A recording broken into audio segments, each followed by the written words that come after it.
Yeah. I think that we just listened. Dusty, you played for him, so you maybe understand it better than anyone. But he got talking about Kevin Johns, and just you kind of got, I thought, a good idea of what he wants in a coordinator and what he wants in a coach, where he talked about his path and kind of how he was as a coach and all those things that he talked about he saw in Kevin Johns. And I got to be honest with you. I don't know what the future is. Kevin Johns is a guy that, probably could have been an offensive coordinator somewhere else, but, didn't get the Iowa job and then came here. He'll have opportunities beyond Oklahoma after this season, but it seems as if that's been a relationship that's really clicked. That's one thing that I took away from yesterday. I've had some interactions with Kevin Johns going back to did a couple of his games when he was at Memphis, when he was the quarterback's coach and offensive coordinator. That I believe his first year there was when Mike Norvell got the Florida State job. And I think that was the year that they played Penn State in the Cotton Bowl. You can fact check me on that, but I think that's right. And I know for a fact I had him at Duke last season, and Riley Leonard spoke extremely highly of him, and as did Mike Elko. Now, Mike Elko did not take him with him to Texas A&M, but I know Riley Leonard and him had a really good connection, good relationship, and I've always had great interactions with Coach Johns, and we kind of had that link because he had worked with Coach Wilson at Indiana. So that was, anytime. That's one thing that in my profession, when I get a chance, if I know a coach has worked for, has a background with a coach that I know well or a coach that I played for, that's always a great jumping off point. So going back several years now, I've had a good rapport with Kevin Johns, and he's always impressed me, man. I think what's more important than that, though, is I thought, again, going back to listening to Riley Leonard talk about his relationship, some development underneath him, I thought, that really stood out to me. So it makes sense that Coach Venable is kind of echoing what I had heard previously from players that have played for him. I know we don't want to get in the game of speculating too terribly much as to who's going to be the next offensive coordinator. I'd love to see Joe Jon knock it out of the park the next, 4 games, and just suddenly it's like, hey, this is the guy that probably should have been the guy. That's my hope, because I love Joe Jon Finley. Sure. But let's just say hypothetically. Yeah. How quick is that timeline going to be to name someone? And Dusty, do you think it's important to get someone that has experience in the SEC? I think it should be relatively quick. Okay. And I think the biggest reason, I think you have to operate very swiftly. And my gut is, I don't know any of these things. I'm purely speculating. And it's a dicey situation, right? Because, again, you've got coaches on staff that are trying to put their best foot forward, and they're trying to earn that job, take advantage of this opportunity. And so I'm sure even for a head coach, or, if you get if it's a search firm or whoever it is, a combination of both, you've got a season going on. You want to have the full confidence of this current staff. Are you allocating resources? Are you, looking elsewhere while a season's still going on? I don't know what that process is for Coach Venables, but I just think for any coach in a spot like this, the clock is running, and it's the clock for the transfer portal, which opens the Monday after championship weekend. And it's the signing period, which, signing day is third week of December. So you have to have somebody in place.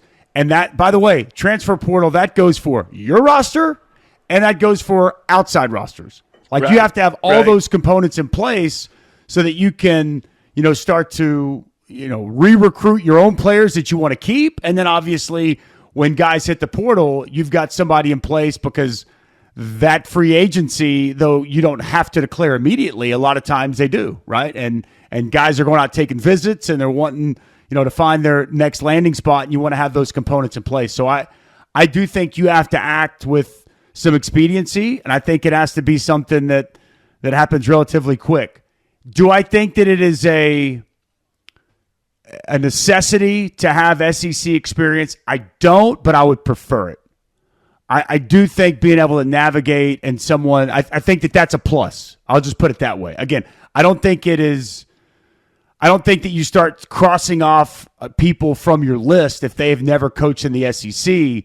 But I think it is I can just tell you, I've just talking with some other coaches in the profession. There are people that think that it is a huge bonus if you've had experience, relative to this league. But for instance, Colin Klein, who is the offensive coordinator at Texas A&M, I think we'd agree he's doing a pretty good job. Whether it's Marcel Reed, Connor Wigman, a combination of both. I think they sit there currently the only undefeated team in the SEC. He doesn't have any SEC experience. He came from Kansas State, so it's hard for me to say that's a bad hire. I thought it was a great hire when they hired him, and that's proving to be the case. So it is not a prerequisite, but I do think it's something that can really help aid you navigating through this league. Since we're talking offense here to start, Dusty, for Jackson Arnold, what are the couple of things you want to see over this final third of the season from him? I mean, the same thing that we talked about yesterday, and I think that's been talked about a lot. I think just the ability to continue to process at a faster clip. I think that would have to be – I don't see how anybody wouldn't say – that's the number one thing you hope you see, and I think you need to continue to see. And I think with repetition, that comes. But being able to, get the ball out quicker, process what a defense is giving you. And again, there's some components of that are out of his hands if, there's not complete trust with wide receivers. But that's the number one thing to me, Josh. I just think that it's taken him too long to process. And I think that's what you would hope the addition of Kevin Johns can help and that he's able to get that. I think, with that is confidence, and we know he's got a big arm. He's shown the ability to make plays with his legs. I think anticipation and processing would be the number one on my list. I think the best quarterbacks, they process extremely quickly. That's, and able to run an offense extremely efficiently, and you're not waiting for guys to come open. You're anticipating windows and throws where they're going to come open. You're throwing guys open as opposed to waiting until they are open. And there's been some of that, but there's been quite a bit of the latter. So I think that's the number one thing. And I know that's not Oklahoma. I think that's been an issue for Nico Iamaleava. I think that Josh Heupel would probably say the same thing if he was being extremely honest. I think that there's been very similar struggles there. Now, they've been able to run the football far more effectively. So it hasn't, these two guys, I think that right or wrong, they were going to be compared. They came in the same class. They're both two of the top guys. They're both, going to be pegged in their second year in college to be leading, big-time college football programs in the SEC. And, both had good defenses coming back. Nico has struggled mightily. But they had, the ability to run the football and still find a way to manufacture offense and win games even without him playing really well. But if you really dive into it, I thought him in particular played well in the second half against Bama. It looked like he started to come along, but I think that this is just part of development for a lot of young quarterbacks. So like whenever I say he's got to process faster, he's got to anticipate throws better, that's not different than most inexperienced quarterbacks. That comes with time, that comes with repetition, and I think that's the biggest hope that Sooner fans have, and I think Jackson himself and the staff, that you continue to see that maturation throughout the rest of the season. Yeah, I want to carry on that point, Dusty, because you've done NFL broadcasts, you played in the NFL, and there is this report, Matt Miller, NFL draft scout on Twitter, about scouts and agents are now telling quarterbacks, hey, don't leave school until you've started for 2 or more years. We saw Anthony Richardson get benched. We saw how it struggled. And, I mean, it seems as if quarterback development is happening much more in the college game than it is in the pro game. But in that, it does require patience. And I think it's there was going to be like a growth process for Jackson Arnold, and I feel like we expect everyone to be like Caleb Williams against Texas, right? It's like you better be Trevor Lawrence, go to the national championship, and it's just not reality when it comes to developing quarterbacks. 1,000,000%. We talked about this on our show this morning, Plank. I don't know if you're listening or not. Yeah, we talked about that. I read that. We're on the same wavelength, baby. We read that exact same Matt Miller tweet, and it was in regards to Anthony Richardson, which, by the way, taking yourself out of a game, you're tired. Come on, what are we doing? You're playing quarterback. Quarterbacks can't tap out saying they're tired. I'm sorry. It just doesn't make sense to me. But the point I think is a really good one, and I do wonder, and basically the point of it is saying that the NFL, we don't have time to develop quarterbacks. Right. The clock on coaches, on general managers, it's rolling, and there's not this 4 or 5 year grace period where we can allow you to develop.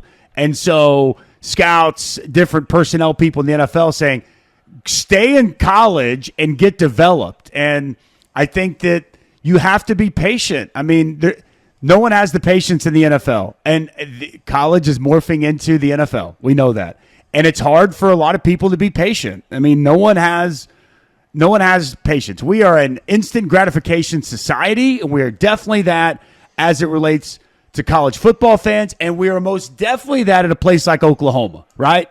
We don't care how it happens. We want it to be really good every single time, period. And we don't want to have to wait if it takes time for that to be good. That's not a knock on fans. That's not a knock on anybody. That's just reality. And I'm not here to tell you you're wrong for feeling that way. That's just the way people feel. And there is something about development. There is an aspect that it takes time. There are growing pains. There are struggles that you work through and you improve and you get better. And it's tough to have to go through that and wait that out. And the other thing that kind of, I would say again, like, I don't want to keep using the Nico situation, but the other aspect of it that I think really exasperates it is when the other components around the quarterback during that developmental phase maybe aren't really good. When there are struggles in other position rooms, when there are a bulk of injuries in the wide receiver room, not excuses, just reality, well, then I think that even hinders and slows down that growth process and makes it, maybe even, tougher to see that growth in a short amount of time. And so I hate to try to tell people to be patient, but I think that you have to. And there is an aspect of, and I also say, I don't want to get too deep into this, but I've talked with some people, and I've heard people tell me, just was even in some of the offenses and that did different places run in high school, how much, some of these RPO type offenses and, with pace and space, and it's not a whole lot different what you see in college, but how much development is there really? And coaches getting them in the perfect play and guys being wide open, and maybe you can just rely on that talent and you don't have to truly develop as much even in high school, and you put up these gaudy numbers and you have all the success, and you really need to have that development time in college when you get there. And if you're thrust into a spot, nobody's willing to wait through that process that it might take. And I just think that you got to kind of be patient. There is a process to this, allowing these quarterbacks to develop. Defensively versus Ole Miss, Dusty, we talked about the secondary yesterday, but how about Oklahoma defending the run versus Ole Miss? What did you like up front? Fantastic, Josh. Thanks for teeing me up on that. I think the defensive line has been really good this year. We've talked a lot about Jaden Jackson. Grayson Holton was good again.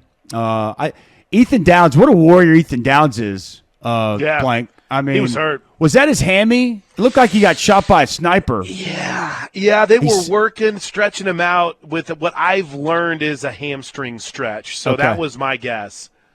He was working on that edge on one play where he did a great job, setting that edge, making it come back inside. And then you could tell he went to kind of plant, and there wasn't nothing there. But he fought through that. I thought it was good to see. I thought Deshaun McCullough did some good stuff, guys. I thought that that he did a good job flying around, setting some good edges. I thought that he looked strong, and he looks like he's really getting back to being healthy. I thought Kip Lewis was coming downhill, tackling well. I think that was something when I went back and I watched the film. I thought that he made a couple of really nice plays. So when you limit, and again, the Ole Miss offensive line isn't great, and they've had their struggles in the rushing attack, but when you limit that offense and that rushing attack to 2.2 yards a carry, and this wasn't, sometimes it can get skewed in college with rushing yards if you get a ton of sacks. They only had 1 sack in this game, so I thought that overall up front they were really good. Danny Stutzman again just continues to play good football, playing on the other side of the ball, and I love what I'm seeing from that group up front. They're strong, they're sturdy, they're where they need to be. Just physical at the point of attack.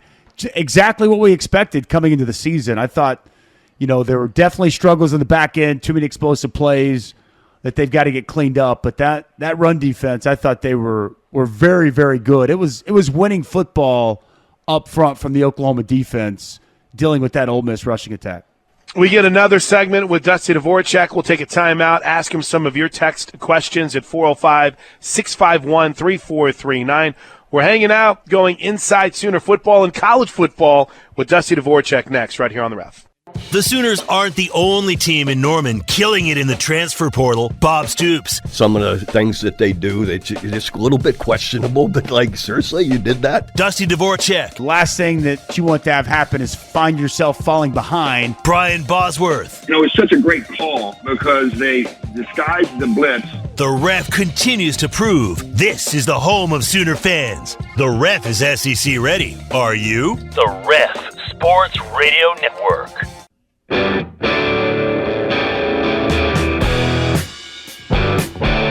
Dude, I didn't realize what game you had this weekend until just now, Dusty. Yeah. Iowa State and Texas Tech. Old school Big 12. Let's go. Look at you. Going back to a little Big 12. Hey, do we know if Texas quarterback is going to go? Is Morton going to go? Baron Morton, he is a go, which is great news. We'll get a chance to talk to them on Friday. But, yes, he's practicing. He's been cleared, and he is good to go. So I'm actually here 1 hour from right now. We typically do the home teams on Friday, but I don't. Coach Campbell likes to do his on Wednesday, whether they're home or away. So we will oblige Coach Campbell with whatever he wants. I hadn't done an Iowa State game in several years. Wow. And I did not go to Big 12 Media Days this year for the first time in a while. And the last 4 years, I've been up at the desk, and I sit and I talk and I interview all the coaches and, working for SiriusXM, interview them there. I haven't had a chance to talk to Coach Campbell in a while, and I can't wait to talk to him. He's one of my favorite coaches. Us nose tackles stick together. He was an old nose tackle back in his day, Division II football. And though he's an offensive coach, he played D-line. And so I just, watching his press conference this week and studying his team, and he's such a good coach, Plank, as I think and appreciate. And just, he's not for everybody, but I just think that he still has a lot of what's right and what's good about college football, about development, about team, and he's got a lot of cliche slogans, be the best version of yourself is one of his favorite phrases, and 5-star culture, not 5-star talent. And I know it's not for everybody, but it is such a perfect fit for Iowa State. And sitting there, I think 11 in the AP, 10 in the coaches poll, undefeated, fired up and excited to talk with him. And he's got a good football team, man. They're the least penalized team in the country. Wow. Okay? They don't turn it over. They got the number one defense in the Big 12, surprise, surprise, under John Haycock. They've done a nice job with Rocco Becht, and we'll see here in the month of November, which is when games really start to matter, if they're going to be able to keep winning ball games and find themselves in Arlington to compete for a Big 12 title.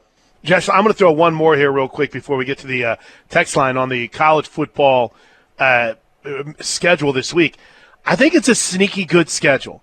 Now, there's not a lot of ranked game matchups, but I think A&M and South Carolina is going to be a good game. Mm-hmm. I think Pitt and SMU is going to be a good game. I'm intrigued by a game like USC and Washington, and I don't know, Dusty, the one game that's jumping out to me is Oregon-Michigan, and it seems wild to think that Michigan is a 15-point underdog at home, but, man, it really feels like that Dan Mullen, or not Dan Mullen, listen to me, it really feels like that Oregon's got things cooking right now, and I don't know if Michigan is even sniffing what cooking looks like. How are we going to talk about this weekend and not mention Ohio State, Penn State? Ohio State, Come Penn on. State, All too, right? right? With the injury situation at quarterback at Drew Aller, right? Yeah, and, that Bo Perbula, he stepped in the second half last week on the road in Madison down and led them to a victory. A little bit more of a running element if he does have to play Andy Koltenick. He can definitely dial it up with that. But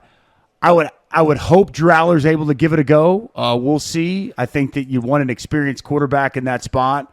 And, Ohio State's banged up on the offensive line. That's a good defensive line led by Abdul Carter for Penn State. So I can't wait for that matchup. James Franklin has not lost a Big Ten game the last 2 seasons outside of Michigan and Ohio State. He hasn't beaten Ohio State since 2016, so that would be a massive win. Wow. For James Franklin and Penn State. You mentioned a couple other games. I think that A&M South Carolina game is fascinating, especially the point spread.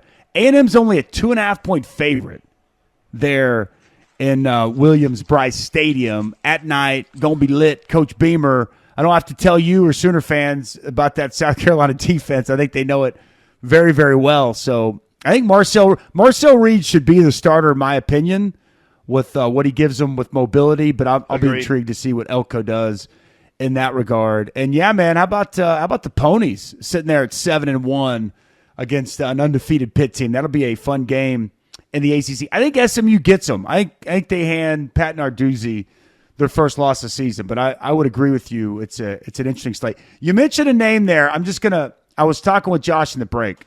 I think that, in my opinion, you should give the current people in place every opportunity to prove that, they can step up to the plate and be the guy. But everybody wants to know the next name. And I had seen so many lists. And as soon as Seth was let go, I was texting with Gabe and Teddy. I mean, it was like within an hour after Seth was let go, I told him the number one name I'm going after. And I threw the name out there. I said Dan Mullen is the first call I would make. Wow. And I don't know if I have no idea. Dan Mullen does a great job at ESPN. He's happy. He's been a head coach at Mississippi State. He's been a head coach at Florida. I have no clue if he would. I've gotten to know Coach Mullen very well. Like him. I think he is an excellent offensive mind, and he definitely has SEC pedigree as a coordinator, as a head coach, and definitely a quarterback developer. And he can create matchups as good as anybody. And I remember I was reading some lists, and there's been a lot of good lists and a lot of good names out there. But I had never seen Dan Mullen's name on a list. And so I'm not really one that likes to make lists, and I'm not trying to get out there and be first. But I was talking with Josh in the break, and I said, there's 2 names to me that I think not a lot of people would mention or talk about that I would be looking at if they do indeed go somewhere else. And he's like, who you got? And I said, well, one's Bobby Petrino. I don't know if anyone's paying attention to what Bobby Petrino is doing at Arkansas, but it's unbelievable. And I said, but before that, it's Dan Mullen. And I didn't realize I don't read as much of the local stuff with some of the chat rooms and different people, but he said, Dan Mullen's a name that a lot of people are talking about. So I think that was interesting that all of a sudden maybe that's gaining some steam. Put me down for one that if they get to that point and they decide they need to make a move, if Dan Mullen is the choice, I think it is outstanding. And I say that without any idea if there's any interest on either side. There's a chance Dan Mullen's like, you know what? I like this TV gig, and I don't want to mess with all that. But there's also a chance that he says, if I could just get paid a lot of money and just coordinate offense and work with quarterbacks, so I have to deal with all the headache that comes with being a head coach, it sounds pretty good. We see Chip Kelly doing that up at Ohio State, but I think Dan Mullen is an offensive genius. And I think that when you look at what he's done with, you can go back to Alex Smith at Utah. You can go to, obviously, Tim Tebow at Florida. You can look at Dak Prescott at Mississippi State. I mean, you can go down a long list of quarterbacks that he's worked with that have had a ton of success. He would at least be someone that would be on my list, and I would at least see if there is any type of interest in him getting back into the coaching world, especially as a coordinator. The 405, a couple of texters curious about Mullen. Yes, love Dan Mullen. Dusty, do you think he would leave the staff members? I think they're saying, would he keep the staff intact? I think that's vital for recruits. I have no clue. I have no idea. I have no idea. I think that you've got really good guys on staff, so I think that you would definitely take a long, hard look at it. And I know that there's. I mean, I'll just say this one in particular. I mean, there's a lot of people upset with the offensive line. You're not going to find a better offensive line coach than Bill Bedenbaugh. Period. So, like, if I'm Dan Mullen, and I think that offensive line is one of the most vital positions that I want to make sure I have right, and I got a chance to retain Bill Bedenbaugh as my offensive line coach, no doubt. Right. Having said that, he may have an offensive line guy that he's worked with for years and he can get, and he's got more familiarity and comfort with that, and that makes more sense for him. But that would be unbelievably speculative on my part. I have no idea, but I would think that he would take a long, hard look at a lot of. I mean, it's just weird to talk like this, like he's got the job.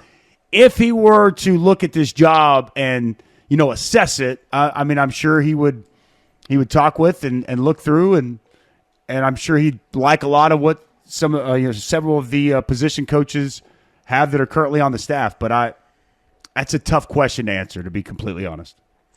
I thought this was a really good question off the Knippelmeyer Chevrolet text line, and I just freaking lost it. Here you go. 5-star Randy. When you change coordinators in offense, how long is the learning curve, Dusty, for every position group?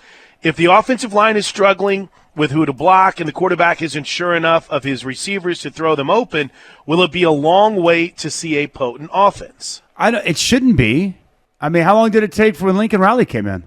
Right. A couple games, tops, and then they were cooking. Tennessee, second half? Yeah. It sure felt like after Tennessee's second half, that offense never slowed down. Has anybody seen what's going on in Bloomington, Indiana? Right. I mean, Kurt Cignetti's entire staff got there in December. I believe last time I checked, they were the number one scoring offense prior to last week, and I think they dropped all the way down to number 2 or number 3 with a backup quarterback. So,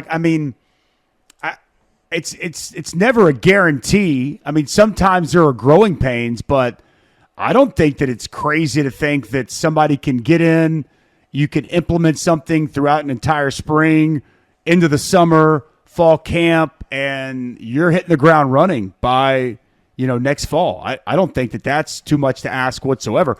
I'm not here to tell you it's a guarantee, but I can give you a lot of examples, Plank, when year one of a new offensive coordinator, new offensive staff, and they're able to have a lot of success very quickly.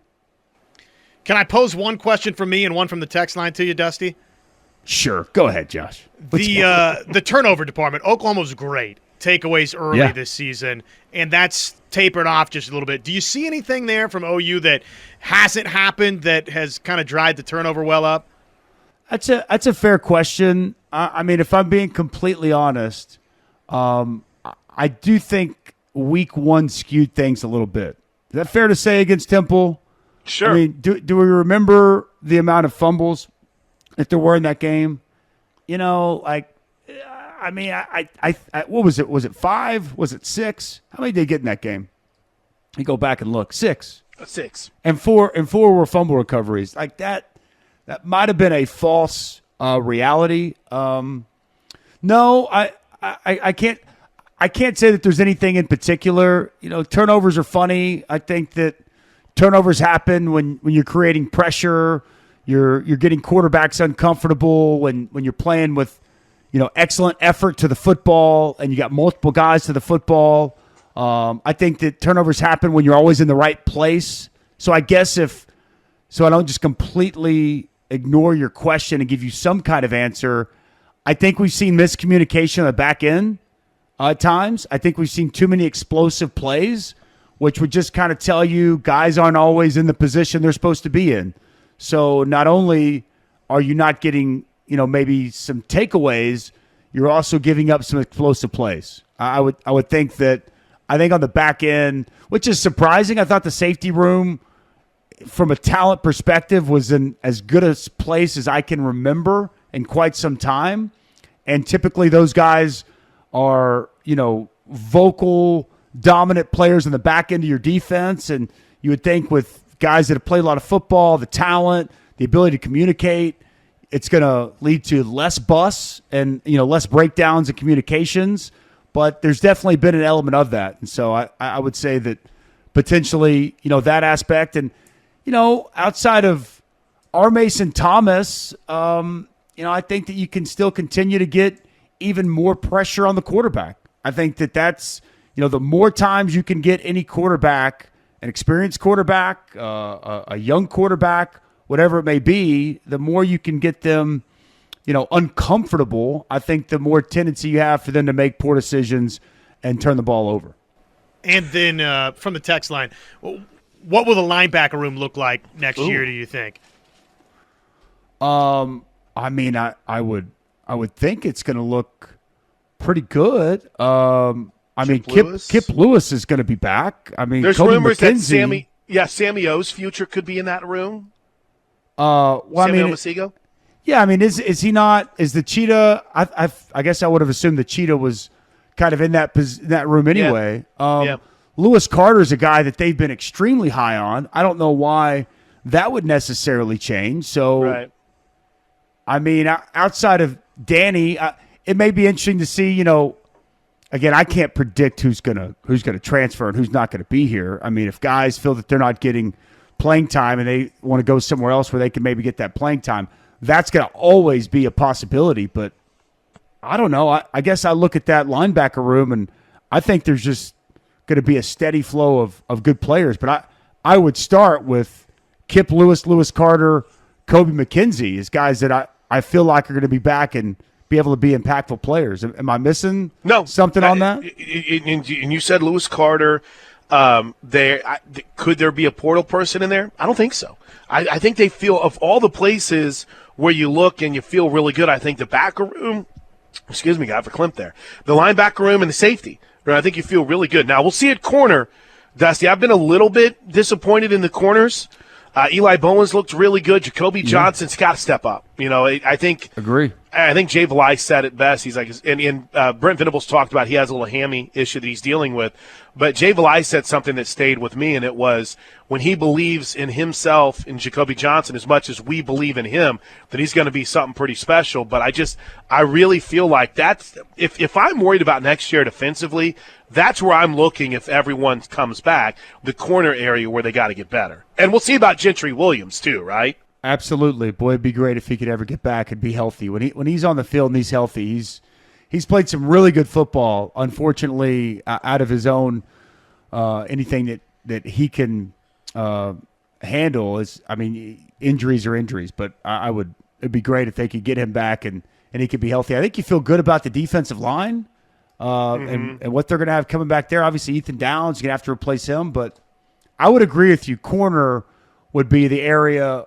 I would not be linebacker that I would look at and I would say, you want to start to, see some guys step up, because one thing I know in today's college football, really at any level, you can't have enough guys that can cover. But I do think Eli Bowen has been, he sure has been a bright spot, I would say, really since Texas.